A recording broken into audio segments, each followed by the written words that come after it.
Hello and welcome back to Investing Testing, if you've been here before. Otherwise, welcome to Investing Testing. I hope you subscribe and I'll be seeing you regularly. This time I'm going to be talking about leverage, how to use it, what is it, why would we use it, and the dangers of it. Leverage, if we have a look here, we're on eToro here. And leverage is essentially the act of borrowing money from the broker to buy more shares. This can only be done through a contract, which I will explain another time, a CFD. It's called. Let's have a quick look. If I go here, trade, just picking a random one. Okay, I should have done this before I was to doing this video. Here we are, leverage. So as soon as I go to ×2 here, it turns into a CFD trade because you're making a contract with the broker. In this case, the broker is actually eToro. Let's put $100. Okay, so put $100 in. Say we only have $100. We're pretty confident that it's going to go up. And so we're going to say that we would like to turn these $100 into $500, times it by 5.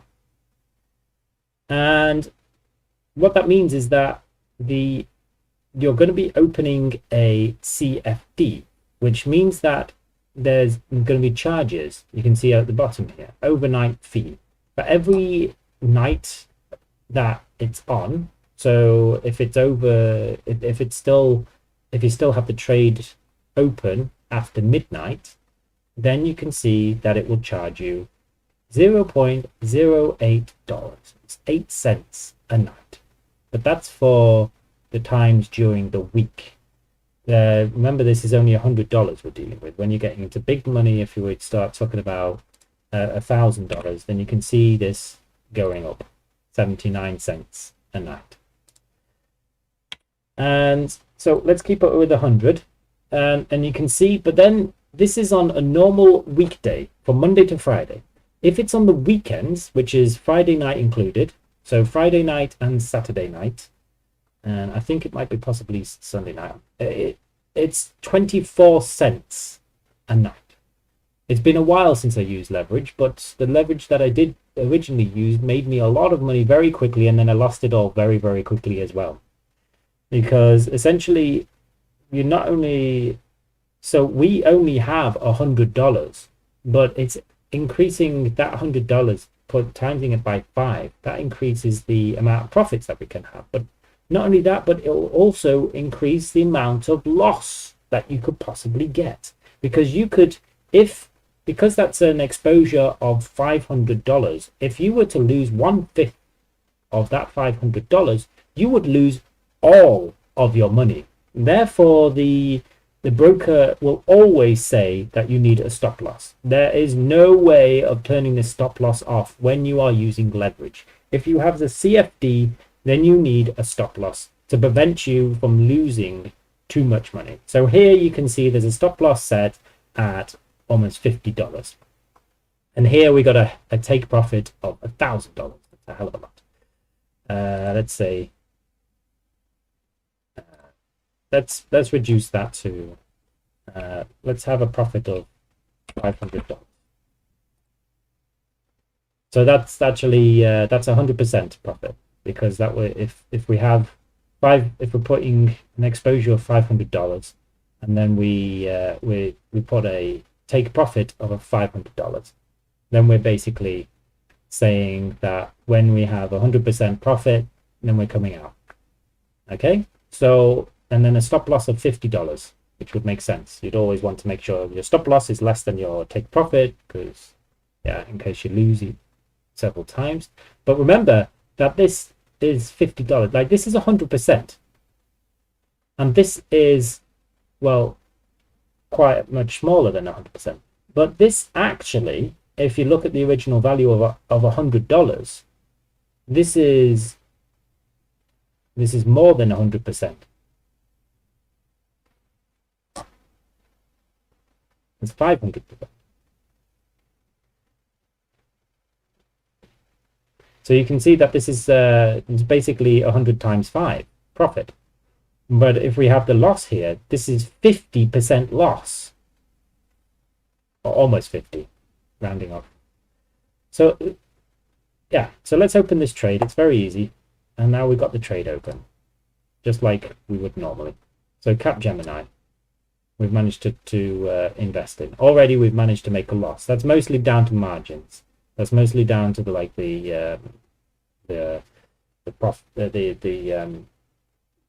margins, the difference between the selling and the buying. You know, because if we were to sell, then you'd have to sell at a higher price than what you bought. No, sorry, a lower price than what you bought at. And also, eToro have a habit of creating larger margins, so they are able to make a profit from that. You can read about it on Investopedia if you're interested more in that. We can discuss more about margins later. So as you can see here, yeah, we've managed to open this trade and each night we have to pay. We've opened a CFD, and because we've opened the CFD, we have to pay each night to the broker to have the privilege of having this CFD, because we've managed to borrow $400. Now, unlike a loan, of course, with a loan you can borrow money from the bank, but unlike a loan, of course, you already have the actual costs. You already have the stock itself staking that loan. So we put $100 in already, and say $100 worth of that stock is basically saying if you lose any more than that, then the CFD is closed. It's probably going to be closed way before then. The stop loss, I mean, we put a stop loss here of $50, so we closed at $50. But maybe if we experiment here, let's see if we can open another trade with Capgemini here. Let's see if we put it at ×5 leverage, $100 again, because it's easier to make sense of everything. Let's put the amount. So we put -$100. Nope, it doesn't allow us. So -55. You can see here, eToro doesn't allow us to have a stop loss lower than $50. Half of what we have. So essentially, eToro is completely covered.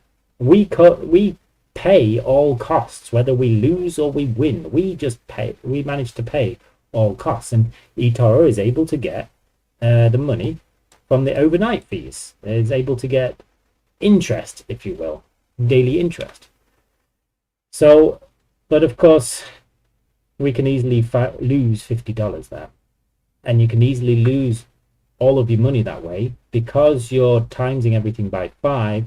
The smallest swing, the smallest change in the stock market, say if you go up to ×100, then you can see that the smallest change in, because you're forced to have that stop loss, the smallest change in the way that the stock market is going up and down, it could pull you out almost immediately. I've had that because we're doing ×10, and I had very small amounts of money, and of course the stock market was actually going up and down more than what I actually had as a stop loss, and I was just pulled out in the moments when I really didn't want to be pulled out. So this can only really be used for trading. You cannot use it for investing, and it's not sustainable to have it in the long term, because you will be pulled out frustratingly at the wrong moment. Because here we can see we've put $500 in, and a loss of $50 will be. So if we actually click on here, let's go in here. Okay, well, yeah, we're already in it, right? So we'll go to the rate here.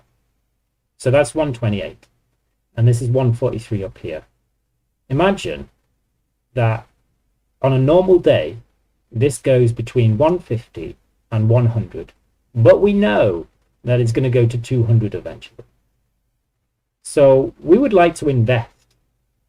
It wouldn't be a smart idea to put in a times 5 leverage and it go below 128, 129, if it and then they'll just pull it out, and then we've lost $50 or maybe even more if when the stop loss is triggered, then it's not able to sell immediately, or maybe the market price is much lower than $50. You could essentially lose everything if you're not careful in some stupid decision. So leverage is not always a good thing, and it's definitely not a good thing when you're investing in the long term. It just does not work.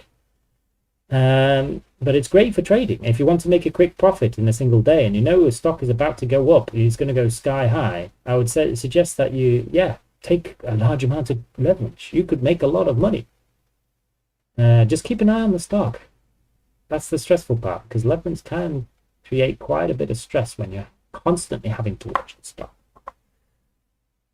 Now let's see.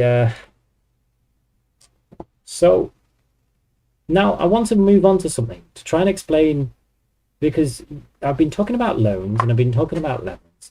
Now this is for the people that don't really understand loans and leverage. I'm going to try and explain the history of money quite quickly, just as a basis. So essentially, so if we go back in time, okay. So if we go back in time to when we had the gold standard. Now the gold standard was every single, like for example, let's take the UK currency, which is Great British Pound. Pounds is obviously a weight, and £1 used to be worth £1 of gold. And there was always just a certain amount of gold in existence. Maybe the British Treasury could increase the amount of gold that they had by buying it or decrease it, but it was always backed up by gold. So to begin with, people wanted to make sure that the gold was safe, so they put them in vaults in banks. And these banks were collecting this gold, and they were realizing that, and they were giving out these sheets of paper that actually said the amount that they had in their vault. And they're able to return the paper to say, okay, I'd like my gold now. But what the banks found is that people were actually trading these pieces of paper, banknotes, and the first paper money. And they were essentially going to the market, and they were giving them other people the paper, and they said, hey, I've got this gold in the bank. This is the piece of paper you can use to get it out. And they were exchanging them, and the banks realized that nobody was taking the gold out of the bank. So they realized that what they could do is they could turn around to people and say, hey, you've got all this gold stored here. Could we pay you money to be able to loan this gold out that you've got sitting here? You're able to keep these banknotes to be able to trade, but what we will do is for any of the gold that you have, we will just add more gold to it later. Because what we're going to do is we're going to take this gold and we're going to lend it to this person over here. And then this other person that's borrowed this gold will then be able to pay for something else with this gold. And then later, over time, they will pay back the amount of gold that they owe. And a surplus, and then that surplus, a chunk will go to the bank and a chunk will go to the original owner of the gold, which will be an interest rate on your bank account. And leverage is kind of like that, where you're able to borrow from the broker. When it comes to, I also want to throw in here Binance, because Binance is, of course, Binance is an exchange, it's not a broker as such. And so Binance is a little bit different. And they have a scheme very much like a bank where you can get out these you can essentially put in your money, bitcoins, into this savings account. I've done this, and you're able to earn interest on your bitcoins, and you're able to get quite a decent interest, better than any bank, I have to say.